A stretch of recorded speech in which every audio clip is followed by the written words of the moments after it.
horizons for social and political change in the digital age. I think it could also be summed up as, does the internet make any difference whatsoever to revolution, or is it just some new thing that is still irrelevant? I'd like to introduce our moderator for this panel, sign of a local umbrella dynasty, and also a founder of a media company, Gawker, Nick Denton. Give him a round of applause. It was actually it was raincoats rather than umbrellas. You never diversified? No, that generation of the family wasn't quite so entrepreneurial. Do you want to all come in? Yep. This is what I've discovered as being called the improv panel, because we're going to dispense with the preamble and go straight into the question, which is, does the internet actually make any difference in politics whatsoever? Joel just asked it, let's go. Yeah, sure. So I guess I will start. At the very least, speaking for the Maidan movement in Ukraine and the recent revolution events there, the internet and social media were really instrumental and very, very important for the rapid spread of information and for allowing people access to eyewitness accounts. But to call it a social media revolution would really cheapen a lot of the importance of the context and of the offline networks and the importance of strong relationships that already existed and enabled those protests. Do you, I sent around this link to the Malcolm Gladwell piece. I don't know how many people actually read it. Malcolm Gladwell wrote a piece 2 or 3 years ago, much attacked, saying that the Twitter revolutions, he was referring particularly to the Twitter revolutions in the Middle East, in Egypt and Tunisia, that they were shallow revolutions. That they were shallow revolutions based on shallow connections, based on people just tweeting at each other and unable to really pursue any meaningful change. It looks like he was right, doesn't it? Egypt, you had Muslim Brotherhood coming to power, and then the military regime coming back in another form.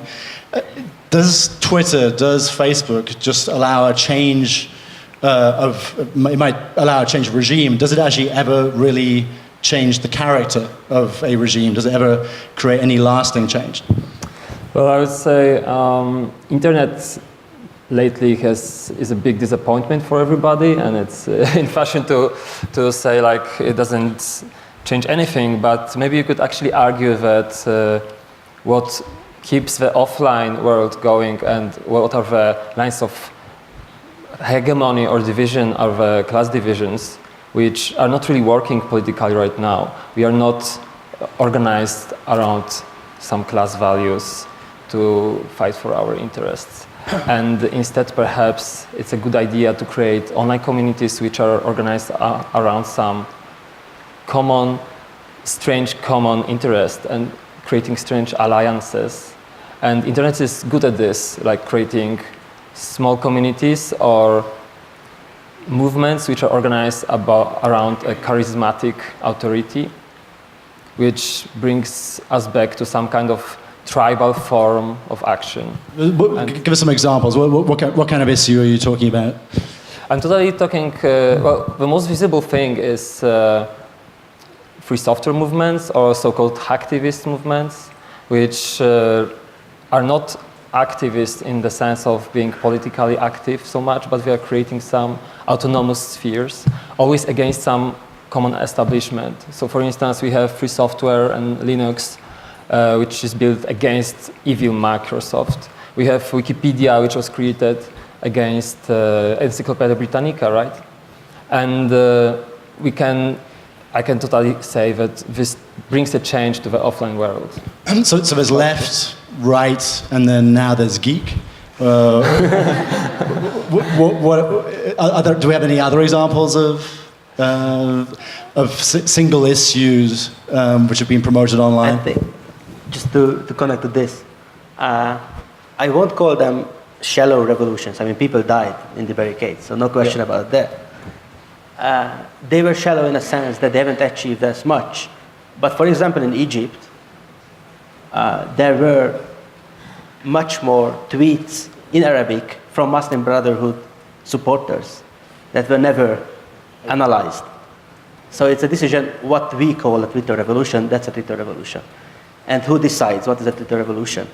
And of course, people don't read Farsi and Arabic, so we don't know the other side of the same story. So we still need journalists who decided what we call a Twitter revolution. And in Hungary, just to call, so Wikipedia was created against Encyclopedia Britannica, and then Nazis were not happy with Wikipedia because of the objective knowledge. So they created their own, they call it Metapedia, which is a Nazi Wikipedia. And do we use it as an example of some people create their autonomous spaces to do it, or we just say that, okay, it's allowed for a few people and not allowed for some others? And who should filter? I mean, it does look very much like a Twitter revolution is it obviously was sort of a construct of Western journalists. It was. And I was actually here in 1989. It was my first journalist assignment here in Budapest during the fall of communism. And these Twitter revolutions look like nothing. They look so much like the dissidents at the time who were connected through Samizdat, who had their own social media. And they were extremely influential, especially because Western journalists would gravitate towards them because these people were international, much like the people who would write in English on Twitter. And they were blown up in the Western media. As soon as the first election comes along, they get wiped out at the second election or the third election. Does the SDS even exist? No. Or does its successor even exist? It's officially closed now, I think. What do you think has changed in Hungary beyond the permanent disappointment of liberals in whatever media they were attached to at the time? I don't know I don't want to speak too much about the SDS because I'm not interested in the story. What I want to speak about is, and I neither want to speak about liberals because I think it's very boring. What's interesting in the internet is that how it can connect, we were discussing it a bit, how it can connect groups that are unconnected, that seems to be really far away. And then you had one story. I can call now one story that is similar to your Polish story. You can tell it a bit later. It's a group of far right football hooligans who are complaining, mostly on the internet, that the Hungarian government introduced new, and the Hungarian Football Authority introduced a kind of new scanners to get into the stadium. And they are using human rights arguments against, this is our privacy, we should not give our fingerprints. And they are using all the tools that were previously used by liberal groups to come together. And at one point I can imagine, although it's highly unlikely, but you told me that it happened in Poland, that these groups can find common spaces where they can argue together. Yeah, so the story is about ACTA protests.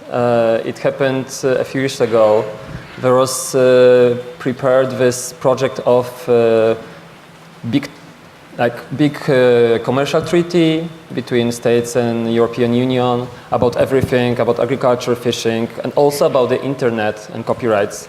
And it was negotiated in secret, but there were some gossips and some leaks. And apparently some people in the right-wing hooligan forums, because they are very active on some forums like this, not really on Facebook, said, hey, somebody wants to censor the internet. How are we going to watch the football games? Are we going to...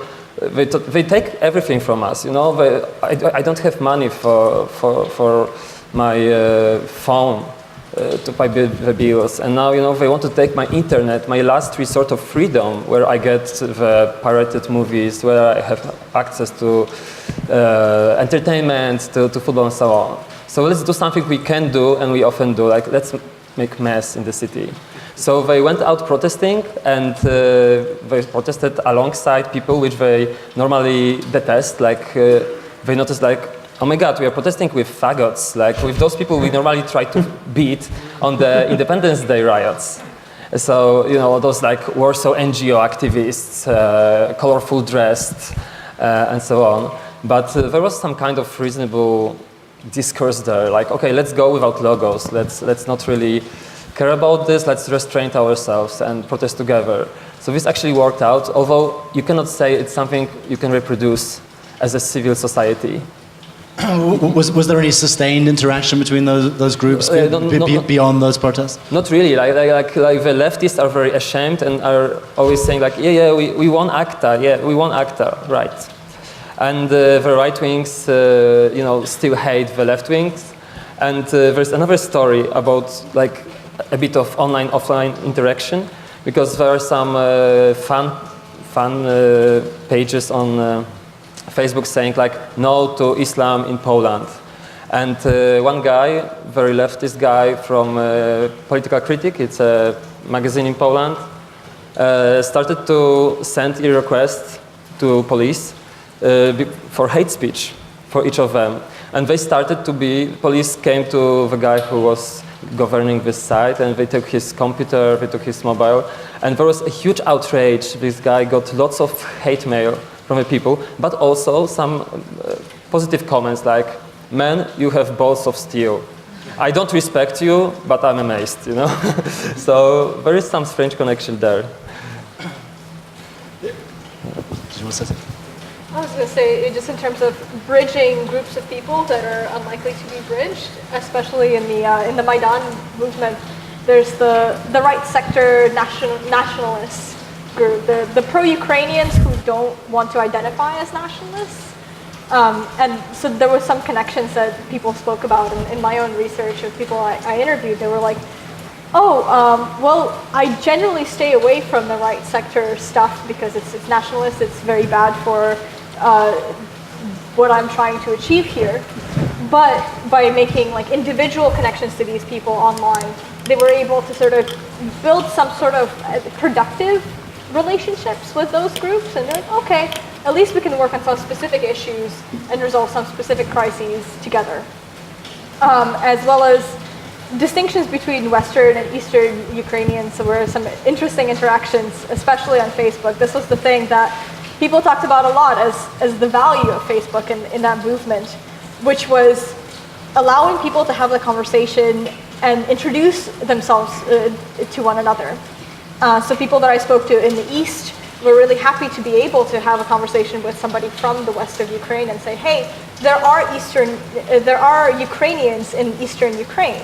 There are people who are pro-Ukrainian, non-nationalist, people that are also willing to fight for the EU. And look, here's some photos from our Maidan that you can look at. So it's not just something that's happening in the West, it's something that's also happening in the East. And that was a very, very important aspect of what Facebook allowed people to do, which was connect across this boundary between this cultural, linguistic, and historical and ethnic boundary that exists between the eastern part of Ukraine and the western part of Ukraine. What about making connections between Ukrainians and ethnic Russian Ukrainians? So that happened less over Facebook, but that definitely was a platform for that. So that's a very, very, very good question, because there's different platforms that exist that are available for these movements, and they are distinct not just in sort of technological affordances, but in the constituencies and the cultural norms of those platforms. So you have Twitter, you have Facebook. In the case of Ukraine, you have Kontakte, which is the Russian Facebook for all intents and purposes. And basically what happened was that most people were using Kontakte, but at some point the progressives got really tired of all the trolling. Most Russians were using Kontakte? Most Ukrainians, most people in that region were using Kontakte for social networking purposes, for social media purposes, normal Facebook stuff. But at some point, a lot of the liberals and the progressives started migrating over to Facebook, because Kontakte became this highly volatile space with a lot of trolls, a lot of really angry discussions, like the really unproductive, angry parts of the internet started cropping up on Kontakte. And so people left and went to Facebook because you mean the angry Russian parts of the internet on Kontakte? Yeah. Angry everybody, really. It was the kind of thing where it was like the cultural norm was not very civil debate. Yeah. And so actually the debate on Facebook ended up looking much more civil. So regardless of the topic, regardless of what people believe in a specific thread, you had a very different dynamic, even though the technical affordances were very similar, because of differences in initial constituency, but also like in differences in social norms. But ultimately, what you ended up having is more of the angry Russian population. So people sort of self-segregated in the end? Yeah, and so there were definitely people who consciously went back to Vkontakte or remained Vkontakte and were trying to reach out and have more productive conversations because they didn't really see this as a very good division. Yeah, Katie, for me this fragmentation of platforms and of communities is a really interesting thing, and we maybe could venture into this topic a bit, especially when we want to make Kinja or help making Kinja a new kind of platform. Yeah. And what is interesting for me is that there is some fragmentation in the internet, and usually it can be very surprising because you said like Vkontakte and Facebook have similar formats, so we can post, so we can like, so one thing is this technical format in which we communicate. The different thing we have on Twitter, the different thing we can have on forums like 4chan.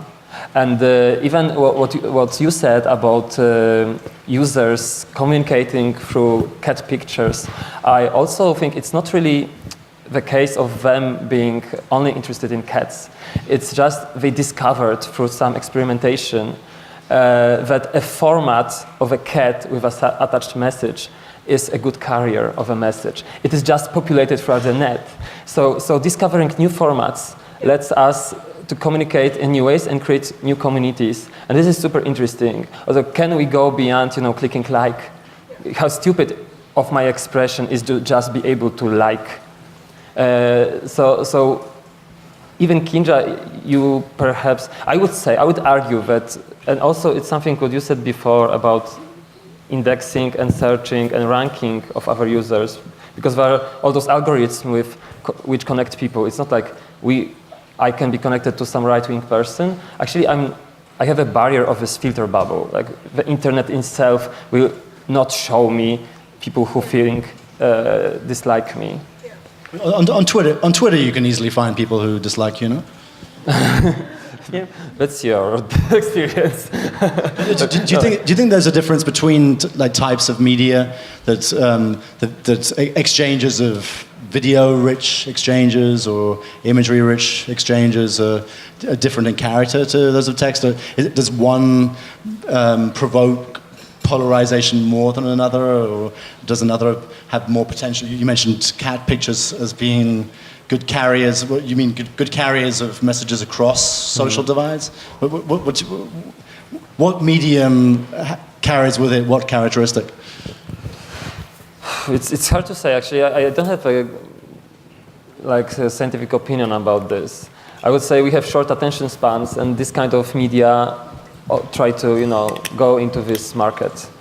But we have also people who get passionate about things, and maybe they communicate in a different way, like a blog, which you really follow all the time. But I mean, obviously, images and video. I mean, we've had this experience this week with rape GIFs used to troll the writers of Jezebel, and in the Maidan protests, I mean, you mentioned that the visual documentation was very, very powerful. Now, what does that do to debate? If you see a bloody image, it obviously rouses you up. Yeah. But what's the end result of that? Well, at least for the bloody images that were cropping up in the Maidan events, it ended up really raising people's level of skepticism over time, and they were really reluctant to engage with content that was overtly trying to be in some way instigating some feeling that was particularly strong. So anything that was like, this many people killed, this awful thing happened in this place, the first thing to do would be like, okay, who do I know in that place that I can call, that I can ask before engaging with that information, because there was so much of that sort of misrepresentation of evidence, sort of spinning things a little bit out of control from various sides, and people were aware of this, and they were trying to find workarounds around it. So video evidence was pretty high value because it's much harder to misrepresent a 5-minute video with somebody walking around the situation than a single photo. So you're saying there was an outrage fatigue after a certain... Oh after yeah, some definitely. Especially as there was more and more separatist and military activity in the east, and there were more and more deaths and more violence. People were getting fatigued of discussing it, of seeing all these violent, gory images. And was there evidence of that, or is it anecdotal? Can one quantify that fatigue? I think that's a great question. I don't think I can quantify it right off the bat, but I wanted to say that I think there was no revolution in the world that was organized on Twitter. It's just like bullshit. I mean, you have to be really dumb to think about anybody going out and get killed because he read something on Twitter. I think life is just not like that. Twitter is just a way to show the message of what's going on there. So it's like a way to get pictures out there, to connect with the outside world, that actually what's going on there. And the Mujahideens are using Instagram in the same way. And I think there's quite nothing new in this. I mean, we have image propaganda for hundreds of years now. So of course, it's much quicker. It's different, but the basics is the same, I think. But maybe this is my theory. Maybe the speed is the thing that is the critical factor. That sure, there was samazdats and there were pamphlets before that, and now there's Twitter. The speed of Twitter.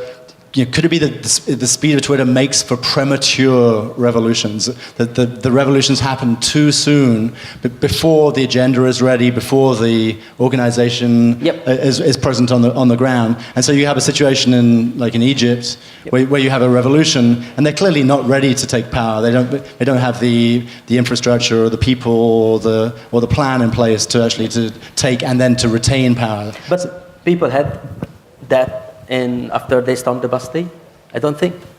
They stormed the Bastille, and they were there, okay, what's now? And then what happened is the terror. So... Is there a revolution that isn't premature?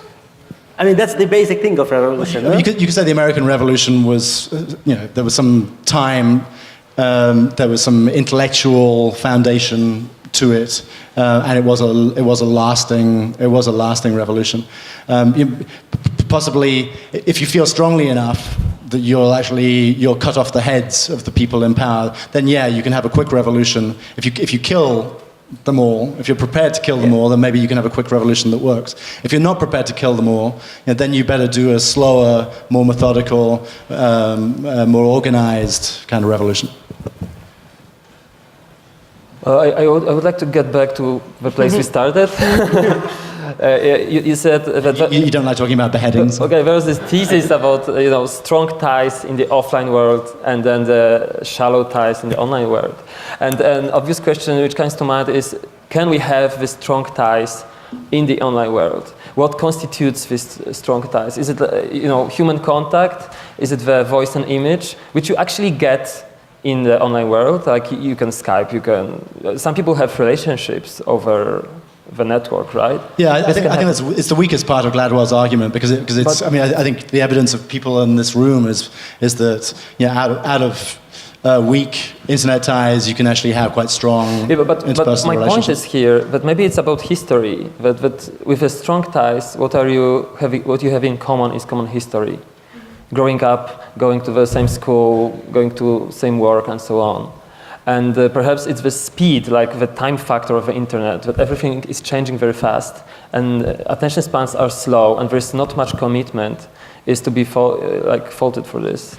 And maybe because I'm referring to you because you've written about internet as an archive of history, and that if you want to be smart as a society, an online society, we need to know our history. So maybe. And media is also about documenting that, right? So do we have a convergence? I mean, can we build media which cherishes history in some ways? Yeah and no. I mean, I guess when the New York Times was founded, they were not interested in archiving what they do. I think that came, 60 years later. So we have some issues of the New York Times which you don't have because you just get lost. So the internet is, this kind of internet is like maybe 20, 25 years old.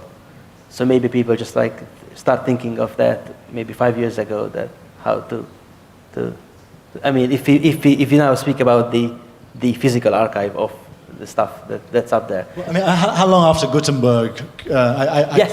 I genuinely don't know the answer to this question. But how long after Gutenberg could you say that there was the first print-driven revolution? Does anybody know? No. I mean, it takes time for people to learn how to use for the medium to. And then which took 400 years. Yeah. But you're forgetting something really important about print, which is literacy, right? So you can have print, but then you have to have people who can actually use print. Well, and then what you had is you had like a lot of ephemera. We think about the early printing in terms of the books, but it pretty quickly became used to distribute pamphlets of Protestant sermons. And in fact, a lot of things happened because of that in a fairly short period of time. Do you have a theory? Print versus the internet, whether one has an effect on politics that's different than the other? I think that just the popular means of distributing material are going to be the ones that influence people's political perceptions. And I think that I don't know that the transition between the sort of popular means of distribution. Okay, well, what about the differences between video and text? I mean, you're a text guy. The internet is driven by video above all, and television obviously has been is a tremendously powerful medium. What difference does argument by video, argument through the exchange of atrocity videos, for instance, what difference does that make to politics? I think we're going to find out from Missouri pretty soon. You know, I think that the images that are coming out of there are doing things to the national conversation about police militarization and about police brutality that, you know, a lot of well-meaning print essays have not accomplished. Do you want to share with people who haven't followed the story what's happened? So what's happening in Missouri right now is that a police officer killed an unarmed young man a few days ago. There were protests. There was some rioting. But what's unfolded since is a huge police reaction ongoing right now. The police are in armor, they're in tanks. Reporters say that what they've seen, that the police are rolling out more heavily armed and protected than they were in Iraq. Than the army was in Iraq. They're tear gassing people in their backyards. They're firing rubber bullets at the crowd. They're arresting journalists. They're trying to close the airspace to news helicopters. And it's this tremendous show of completely disproportionate and unrestrained force that, you know, has the potential to really change the way that that people are thinking about the amount of power that's been invested in the police in the U.S. But why would this latest video-documented outrage have any more effect than previous video-documented outrages, which have left this situation? Because the overreaction is more concentrated and it's more photogenic, and it's happening. It's just producing the sort of scenes that people react to. It's like when the dogs and fire hoses came out in Alabama. That the people who are abusing the power have lost any insight into you know, the cynical political term being the optics of it. But they just, you know, it looks terrible. You have people who are... But for all intents and purposes, I mean, the Rodney King beating was a similar, Yeah, you know, extremely spread around the image and had not only, you know, not a revolutionary effect, you know, in terms of racial profiling and police abuse, but in fact, well, that's actually a great point, because there's always the chance that that the very scariness of the imagery of the heavily armed and armored police, you know, normalizes the idea that the police should be armed like this, and like reinforces the idea that the world is so dangerous that policing should be done as it is in a war zone. But again, it's a question of how this all plays out. But people are getting more visual information. The other thing about the Rodney King case was that the video, but there was only the one video, and it became this weird talisman. And then even sort of the trial of the officers turned into not a question of whether this man who had been beaten to a pulp had been beaten to a pulp, but whether frame by frame the video conclusively showed that the officer, whether there was any way to doubt whether this particular kick or punch in the video was what actually hurt him. And it was this weird thing where the very narrowness of the available evidence turned the whole thing into a referendum on video interpretation rather than on the fact that this person got beaten. And so the more video you have, the less ability people have to try to explain it away. Annalie? I just wanted to follow up on that. I'm glad that you brought up the point about Rodney King's the trial around his beating being about analyzing the video, because I think we have this tendency to believe that if we get more images or better images, that will somehow correct a misinterpretation of an event. But the thing that, for those of us who were following the Rodney King trial at the time, was so shocking was that when we saw that video, we were like, holy shit, this black dude is being beaten to death by white police officers. This is like an image that made total sense to us, and this is how we read it. And then when it came to a jury trial, it turned out there were all these other people who saw the same exact video and said, this is a man who deserves to be beaten. And they read that same video exactly the opposite way. And so I think that shows that just like text, images may not actually give us access to a new kind of truth. It just becomes another contested story. And my image of a horrible beating is your image of a justified killing. And so I think that we can't fool ourselves into thinking that, like, as we move from print to internet to images, that we're actually going to resolve these issues. It's going to be something more social. Okay, we have a whole bunch of people. You wanted to say something? No, it was just like, we only have 14 blurred images of the D-Day, and we all tend to think that we know what happened there. So yeah, I mean, more images won't mean that we know more about one event than just... 1, 2, 3. Yeah. Joel, can you pass it around? Thank you. I also think we're forgetting one thing, because you said that from now we are, converting to some new era of images, that we had this text, now we have images, and we are forgetting, and we are asking questions. Does the video give some new value to politics, etc.? But I think that maybe it wasn't first, but it was always there. For example, in medieval churches, I really like the point of illiteracy. There was always the images. It was the Bible for the poor, because people couldn't read. And this was pure politics. You had these images of heaven and hell. This was what got people into church and behaved the way authorities asked them, because you will get the reward. It looks like this. It's golden. And if not, you go to hell. It looks very, very bad. And after that, of course, we have the text era, because from Gutenberg, it was much easier to reproduce. And I don't know, you have to stand for weeks in a church to paint all those frescoes and stuff. And right now, maybe it's different, because we went to era of easily reproduced images. But I don't think it never was as text give you truth and image gives you something blurred, because it's all, like, also on the first panel we asked about reporting and opinions. I don't think there is a real difference. The power is in the montage, actually. If you even say, okay, I won't give nothing from myself, I don't give an opinion, but I give you information in this order, you do the montage and you have the power, actually. And what I wanted to say in the end, I forgot in the second, but I think I remind myself it. Why not pass it around, and then if you... No, I think I have it. Oh yes, and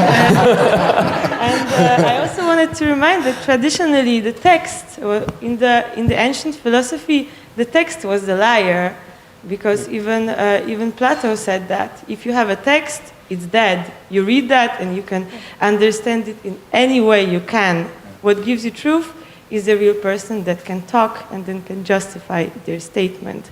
So the division between text that explains something and image that explains nothing, I think is untrue. I think that's line about the real proof being the justification. In journalism, often there's a kind of rule of thumb that it requires 3 or 4 follow-up questions before you can actually get even halfway to the truth. That the first version is usually a distortion, and if there is some way on the internet to actually allow for that interrogation to take place, then maybe we'd be able to get a little bit closer. But I also think that we are slowly giving up the concept of truth also that we can dig into. Yeah.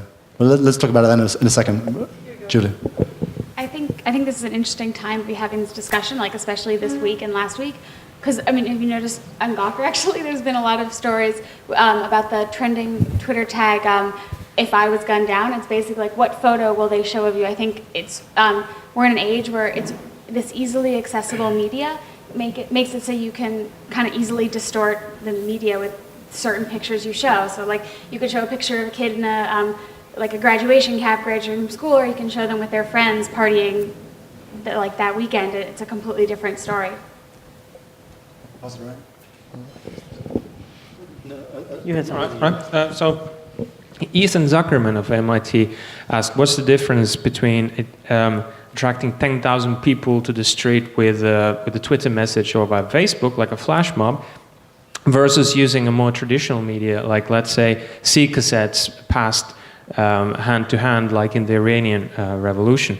And he said the crucial difference is when the sort of, revolution is done, the dust settles, the flash mob, they were just called there by a Twitter message. They don't have any internal organization, any lines of command, any kind of sort of ideology behind it on which to kind of construct what comes after on, versus those people who had to deal with a much clumsier media that required a lot of work, a lot of organization, a lot of boots on the ground. They actually have a structure, an organization, a motivation on which they can build.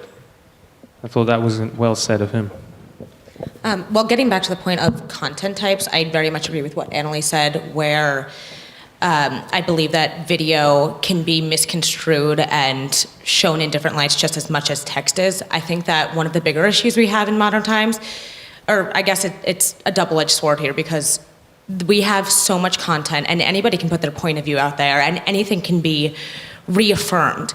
And that's beautiful because everybody has their opinion, everyone can put it out there, but that also gives reaffirmation to people whose point of views may not be the most savory.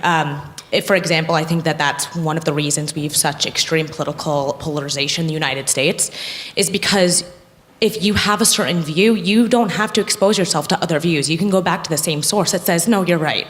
This is right again and again and again. And I think that that's probably a bigger part of the picture, but I'd be really interested to know what you guys think about that.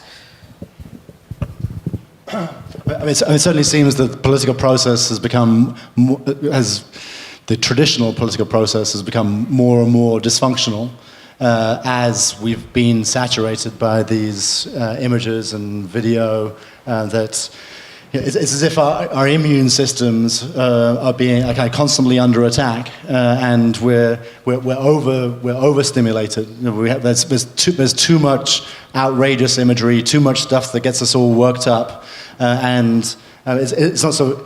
I guess it's partly that we insulate ourselves, but we also expose ourselves to precisely the imagery that is going to get us most frantic, most frenzied, and least rational.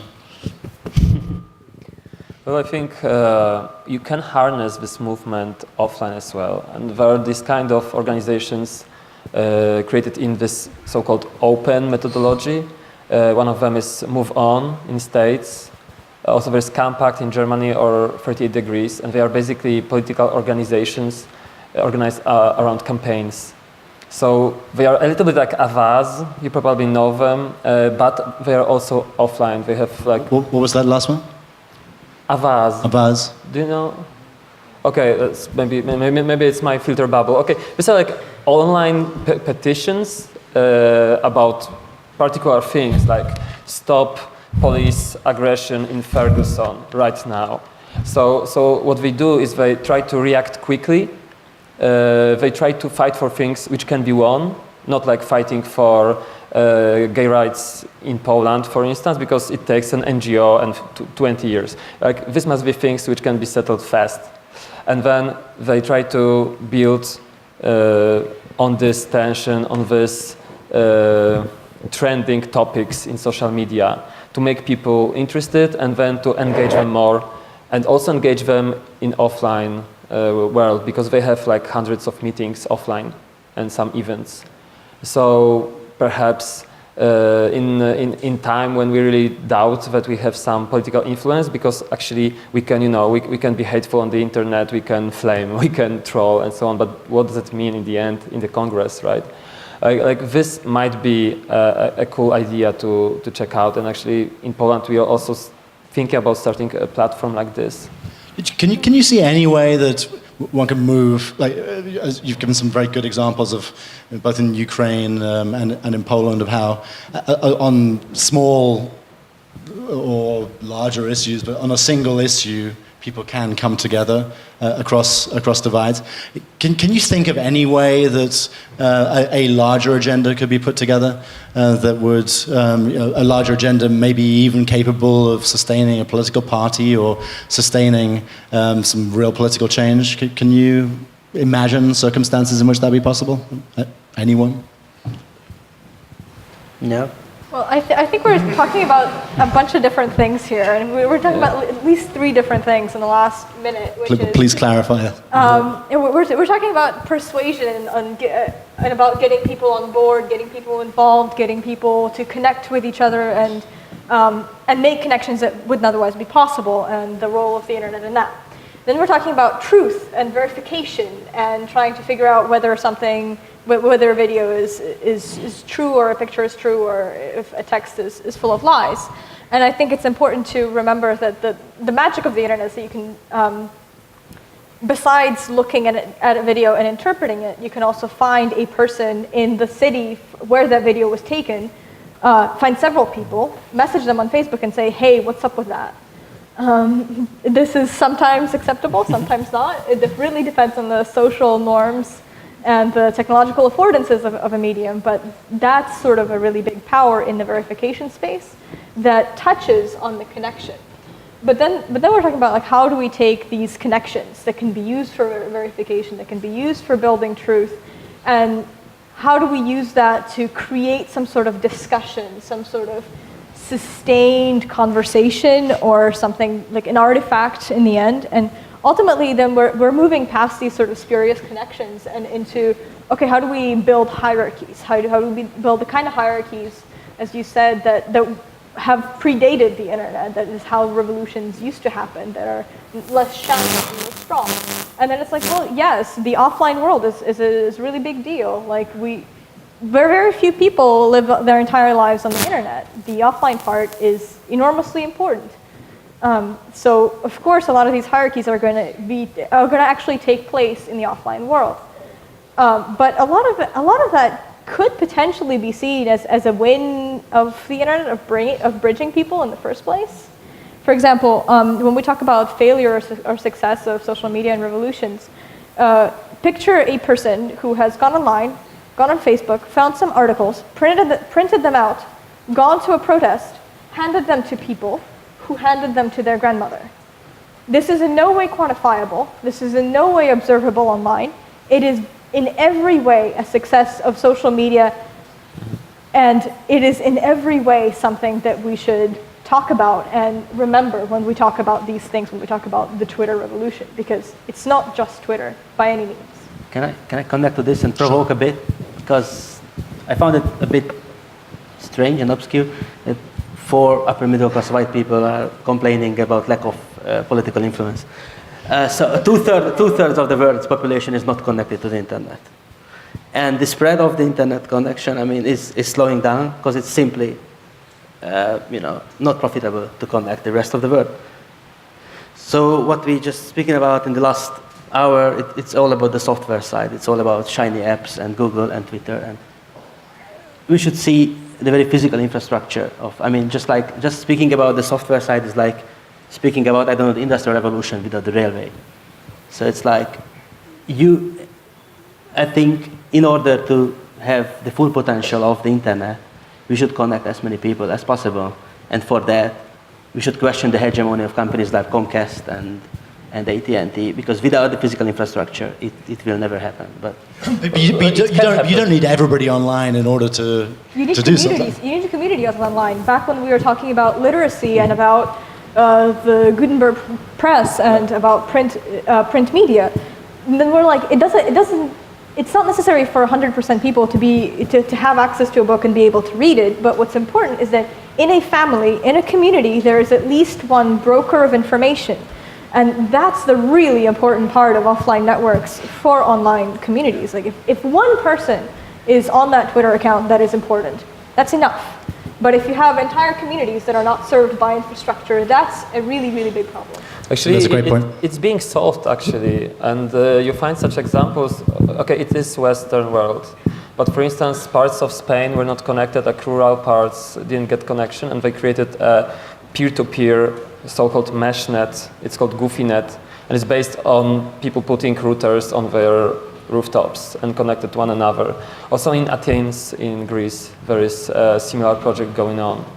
And well, as they say, if they cut off our internet, we'll build our own. We can really bet on that. Maybe it's slow, but I think so. Jesus, and then Joel. How many is Joel here? Yeah. Okay. Jesus, and then a couple more questions or points or comments from the audience.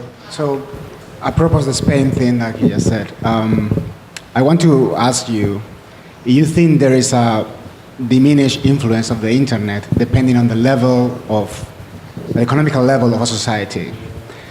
And I'm going to put the example of Spain, because in Spain, we had this really bad economic situation for a while. People start to get organized. People start doing the Occupy Wall Street kind of thing. And for a while, I thought something's going to change. There's going to be people who's going to take power, who's going to do things, okay? And the internet served that purpose. The moment things start going well, people went back to their comfortable siestas and tapas and having wine on the streets. And I see this in America as well. I see things happening like the violence against black people. I see things happening, poor people. I go upstate New York and I see so many depressed people living in bad places. But at the same time, they are well enough to, once the rage has passed, they go back to the comfortable stage in which they have their PlayStations, their Facebooks, and their Instagrams, and they don't give a fucking shit. You know, you could argue that if you have siestas and tapas, you're not really poor. No, exactly. That's my point. My point is that we are in a comfortable position where people in Ukraine, they have real shit to deal with. And people in Egypt, they have real shit to deal with. But here, we are like talking about all these things. We believe we have something to talk about. We talk about among ourselves and our commentariat, like Annalise said. But there's a big majority of people who doesn't give a fucking shit. They just live, they have their jobs, they live a good life, you know, but they really don't go out to fight or to do a change in society for real. Not anymore, in my opinion. I would say it won't be anything new to say that the real enemy is the capitalist mode of production, and an idea that you can accumulate more wealth and give it to less people, and you can, you know, use more resources which are ending and that they will never end, right? And perhaps like this conference is called Collaborate, so I also had this thought about peer production, which some say is could be perhaps an alternative. And who knows? Like I'm pretty skeptical about what happens in the internet, and some people say, okay, we have 3D printers, now everybody will print their stuff. We will share free license models of chairs and, you know, devices, and we will be like in Star Trek. I don't see this happening because people just want to get the product. And I think those autonomous communities will live on the margins of capitalist society, maybe giving them some good ideas and maybe some alternatives. There is a huge project which is worth to look at, which is Flock Society. It's in Ecuador, led by Michal Buvens, peer-to-peer economy scientist. And they want to develop a state-supported society based on commons, which is shared among different groups. So, I don't know, maybe also the social media could benefit or could use this kind of models. Although Gawker is still using the capitalist models, so the users come and they produce the content, right? Or not? Maybe I'm mistaken. Sorry. Sorry. Yeah, I am a capitalist.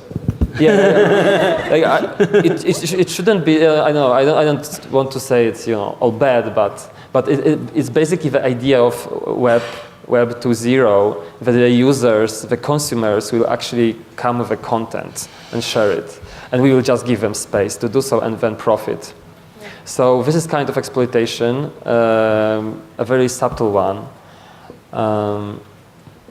But yeah, we can think if we can change it, or if we want to change it, actually.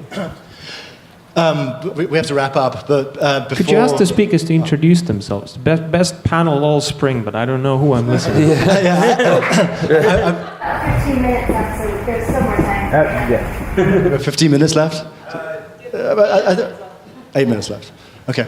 Now might actually be a good time for you've all prepared stuff. Would you like to go through your presentations, no. or should we just well, you know what? Why don't we talk about our own personal experiences? You guys, your work in southern Sudan. In particular, sounded interesting. In the light of this discussion, is there anything you've heard here that informs what you're working on? So I'm Ferenc David Marco, PhD applicant at Central European University and anthropologist. And in South Sudan, I was not dealing with the internet. That's not my topic there. I did previous research in 2009 on Eritrea, which is a tiny East African country, and I was interested in how the government this is a weak, failed state government, can reach the spheres of the diaspora discussion on politics. So nevertheless, this is a very small and fragile country, and the small and weak government, still, they can oppress people who live in Malmö and Los Angeles and Toronto. So that was my internet research. That's about me. My name is Marcin Koziej, and I'm a PhD applicant in Warsaw University at Faculty of Social Philosophy. And I'm mostly interested in collaboration also by means of technology and bottom-up organizations. But I also, in my professional life, deal with digital rights and digital rights advocacy, which is privacy, anonymity in the internet, access to culture, so copyrights, and this kind of things. And I try to find some connections in the two. So my name is Katie Kuxenok, and I am a PhD student in the University of Washington in computer science, and I'm a fellow, like a pre-doctoral fellow at the Central European University here for the summer, while I'm working on studying the role of social media in the Ukrainian revolution and the Maidan movement as a whole. And my background is again, in computer science, but also with some social science methods wrapped in there. So I do interviews, observations, field work, as well as data mining and like analysis of social media content. And it's continuously a discovery of just how much we really cannot know just by looking at stuff that happens on the internet. When you look at networks, it's not enough. When you look at data, it's not enough. It can be as much data as you can possibly handle and a lot more than that, but it's not ever going to be enough. And so you have to go and talk to actual people in order to understand what is actually happening, no matter what. Before Ukraine work, I wasn't working in the political space, but I was still studying social technologies and how people negotiate sort of uncertain and conflicting information online to figure out what's reliable, what to believe in, what to act on. And my name is Nick Denton, and I'm interested in developing a discussion platform that will enable meaningful and sustained political change. I think the current media system in the United States, in Hungary, kind of around the world, is completely, it is broken. It is bad for us. Its failures are completely intertwined with the failures of the political systems across the world. The difficulty that we have in actually achieving any sustained political change. And this has been a great panel. Thank you very, very much. I've taken away two ideas from it. One, it's something we've talked about, but you've very much reinforced the importance of verification as a method for determining the truth of these videos and images and words that get us alarmed, excited, motivate us. That verification and a mechanism for verification of information going to eyewitnesses is absolutely critical. And I hadn't really quite thought about the power of single issues to provide a way for people to connect. That it's maybe asking people too much to connect across a wide range of issues. But maybe some media properties or sections of media properties, or in Kinja terms, sub-blogs, some media properties focused on specific issues where there's support on different sides of the political spectrum, support in surprising places. That could be a good starting point to get people to talk to each other and to work towards some common solutions. So thank you very much for your participation today. Thanks.